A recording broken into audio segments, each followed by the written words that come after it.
So during my fall quarter of junior year, I took a philosophy class. At the time, I thought it was just philosophy, but it was really a world religion class. So one of our assignments was to visit a church and talk about a service that we attended. So I decided to give it a go. And while I was there, a woman was being baptized. And I was so surprised to see how many parallels there were between her story and mine. And so I looked on Instagram and I found the Cru Instagram page. My role in student leadership is to run our Instagram account and to create all the content that goes on our social media. In the fall, I was feeling overwhelmed and exhausted by the amount of work that it was. One of the Cru staff members had requested that I create these wallpapers that had Bible verses on them. The story that they had that day was talking about women Bible studies. And I thought, this is perfect. This is something that I needed. Following that story was a verse, which was 1 Peter 5-7, and it talked about casting your anxieties onto the Lord. The day that I posted the wallpapers, I received a direct message from Susie asking to connect with Cru and get to know more about God. And it really resonated with me, and I felt like at that time, I was on the right path, and this was something that I needed to follow.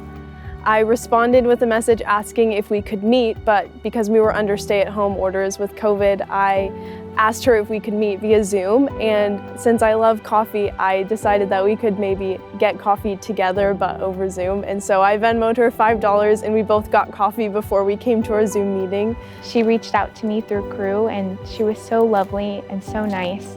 I also shared the Knowing God Personally booklet with her, and we began to work through some questions that she had and worked through the Bible and talked about different Bible verses. So after a few weeks of doing Bible studies and talking more about both of our stories, I knew Hannah struggled with anxiety as well. And just from hearing her past and her questions that she had growing up with Christianity, I felt like my thoughts took a whole 360, and at the time it just felt like God made sense. And before I would think, oh, Christianity doesn't sound real, or I just don't think I can believe in this. But from talking to Hannah, all the dots connected.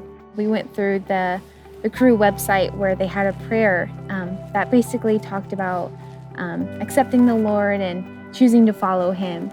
And when we met up in person, I remember that I had written it down in my journal, and I knew I wanted to follow Christ, and I just felt kind of nervous saying the prayer alone. So I was really thankful that when Hannah and I met up, she said it with me, and from there it was perfect.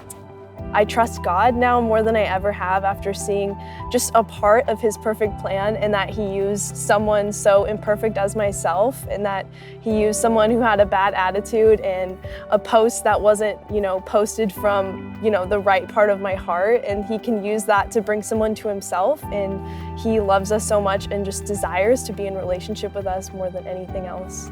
And I'm just really thankful for this whole experience. Since I've received Christ, I've really learned how much He loves me and how much He cares for me. And thanks to Hannah, I've now realized how much of a Christ-centered life I want to live and how much I want to help care for others like Hannah has truly done for me.